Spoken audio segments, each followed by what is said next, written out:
vamos para Colombia. Vamos a hablar de una protesta más conocida como Minga Social, donde están reclamando la seguridad de sus territorios, que también va camino a un paro nacional en el día de mañana. Es una protesta que ya viene desde hace un tiempo, el año pasado, y que fue frenada por el COVID-19. Pero vamos a conocer un poco más detalladamente sobre este tema con un profesional. Vamos a hablar con Cristian Arias, politólogo, que ya está en comunicación con nosotros. Muy buenas tardes, Cristian. Nahuel y Amanda te dan la bienvenida a La Voz de la Ciudad.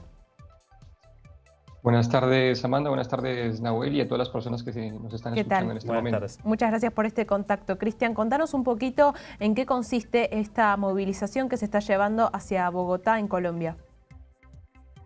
Bueno, la Minga, que es una expresión popular, sobre todo de los pueblos originarios del suroccidente colombiano, se ha desarrollado a propósito de una situación calamitosa que se ha develado o se ha agudizado durante el actual gobierno de Iván Duque y se ha agudizado en el periodo de la pandemia. ¿Cuál es esa situación? En los territorios de la periferia colombiana y sobre todo donde anteriormente hacían presencia, por ejemplo, las FARC, han empezado a tomar presencia grupos paramilitares y se ha fortalecido ampliamente el narcotráfico. La política que ha desarrollado el actual gobierno, lejos de implementar las soluciones propuestas y acordadas en 2016 con los acuerdos de paz firmados entre el Estado colombiano y las FARC-EP, ha procurado militarizar esas regiones a tal punto de que ha convocado a fuerzas del Comando Sur de los Estados Unidos para que operen en esas regiones.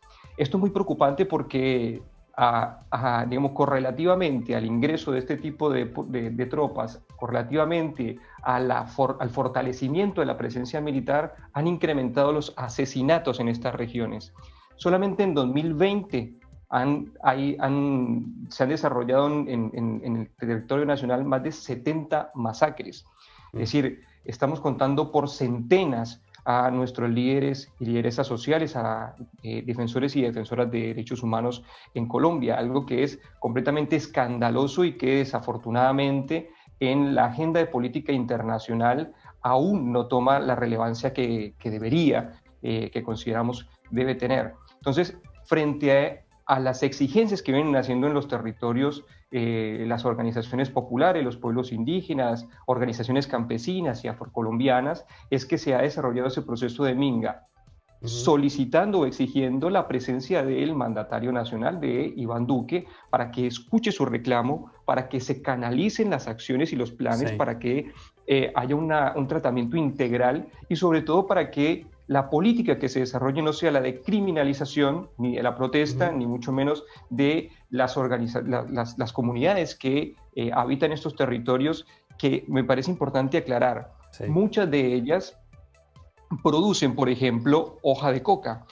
Uno por su tradición ancestral y dos porque la marginación de la economía nacional en esos territorios alejados les ha obligado a desarrollar ese tipo de cultivos de manera más intensiva, porque es lo único que pueden vender. El Estado colombiano no ha, al siglo XXI, o sea, estamos cursando la segunda década del siglo XXI y no se ha desarrollado la infraestructura ni vial ni comercial para que las comunidades puedan sacar de sus territorios sus productos, algo que está contemplado en los acuerdos de paz. Punto 1, trata de la reforma rural integral, y el punto 4 que se refiere a la solución del problema de las drogas ilícitas, donde la sustitución de cultivos de uso ilícito es uno de los puntos de mayor gravitación para poder superar este tipo de problemas que agudizan la violencia en esos territorios.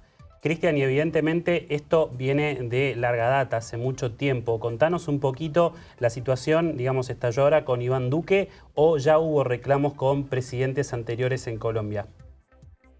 Sí, hubo reclamos con presidentes anteriores. Uno de los más representativos fue en el año 2013, en medio de los diálogos de paz que se estaban desarrollando en La Habana Cuba en ese momento, hubo un paro nacional agrario que duró más de mes y medio y que obligó al gobierno de Juan Manuel en Santos, en aquel entonces presidente, a cambiar más de la mitad de su gabinete de gobierno, entre otras cosas por no dar respuesta y por otro lado por los desmanes que la fuerza pública cometió contra las comunidades y las protestas que se desarrollaron en distintas ciudades del país. Pero ahí hubo una agenda que se consolidó sobre todo en un reclamo histórico del pueblo colombiano que tiene que ver con la reforma agraria, ¿sí? Y que se tradujo en los acuerdos de paz que yo mencionaba hace un ratito en la reforma rural integral. Es decir, que a más de 7 millones de personas, de colombianos y colombianas que fueron despojados de sus tierras, desplazados internos de sus territorios por la violencia paramilitar y por la violencia estatal, se les restituyan las tierras que se les fueron arrebatadas y además se implementen proyectos para que se puedan poner a producir en esas tierras. Es decir, Colombia tiene una particularidad, no es así en toda América Latina, tiene una particularidad de que su población rural tiene una profunda vocación productiva, una profunda vocación agrícola y su pelea siempre ha sido por poder tener tierra, condiciones para producir y condiciones para comerciar lo que produce. Con más razón. Eso es lo que está en los acuerdos de paz y lo que está en los acuerdos que también se firmaron el año pasado en una pasada minga que también se desarrolló con este gobierno actual.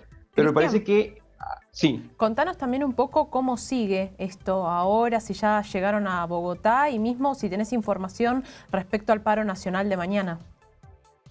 Bien, aquí se conectaron dos acontecimientos políticos muy importantes, donde la protesta social empezó a tomar o a recuperar la agenda política. Uno que tiene que ver con la minga que se desarrolla en el suroccidente colombiano, que tenía un reclamo mucho más regional o más particular, más local, que al no ser oído y al tener un eco en toda la región y el desplante que produjo el presidente Iván Duque, pues se desplazó hacia Bogotá y que con el correr de los días, se conectó con una jornada de protesta que ya estaba planificada para el día 21 de octubre, es decir, para el día de mañana. Esa jornada de movilización, esa jornada de paro nacional viene organizada con un conjunto de movimientos sociales, políticos, con las centrales obreras que ya desde el año pasado, desde el mes de noviembre, se habían convocado diría yo, con dos enfoques fundamentales. Uno, una impugnación del modelo neoliberal que ha devastado el campo colombiano, con tratados de libre comercio, con la transferencia de recursos públicos al sector financiero, con la flexibilización laboral, en fin, y por la implementación de los acuerdos de paz. La implementación de los acuerdos de paz, insisto, es muy importante para la reactivación económica del campo, pero también para que hayan condiciones de vida digna en el país. Estamos hablando de que es un pueblo donde, o sea, una sociedad donde acontecen 70 masacres en 10 meses es algo abominable, no podemos, o sea, es indescriptible el nivel de violencia que se vive en el país. Cristian. Y que cercamente el gobierno actual insiste en no cumplir y hacer trizas esos acuerdos. Claro, justamente sobre eso te quería preguntar, principalmente cuántas son las personas que marcharon hacia Bogotá, cuántos recorrieron para llegar a la capital y cuál es la respuesta por parte del gobierno de Duque. Bien, desde el suroccidente colombiano se han movilizado en caravana alrededor de 20.000 indígenas y campesinos y campesinas, dadas las condiciones actuales que hay en el marco de la pandemia.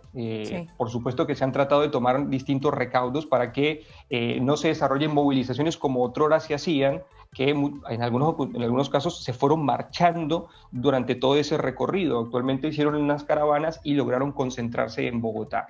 En Bogotá mismo se han ido sumando distintos sectores, desde trabajadores y trabajadoras, de la salud, estudiantes, docentes. Del día de hoy hasta el día de mañana hay un paro de los educadores.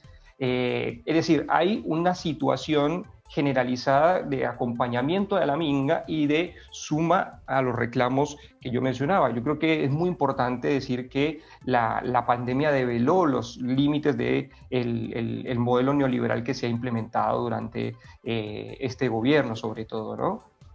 Bien. Bien, Cristian, te queremos agradecer entonces por este tiempo en La Voz de la Ciudad, por ayudarnos a entender un poquito más sobre esta situación, esta problemática, ¿no?, que se está viviendo ahora en Colombia y que esperemos que pronto puedan tener una respuesta y una solución. Muchas gracias.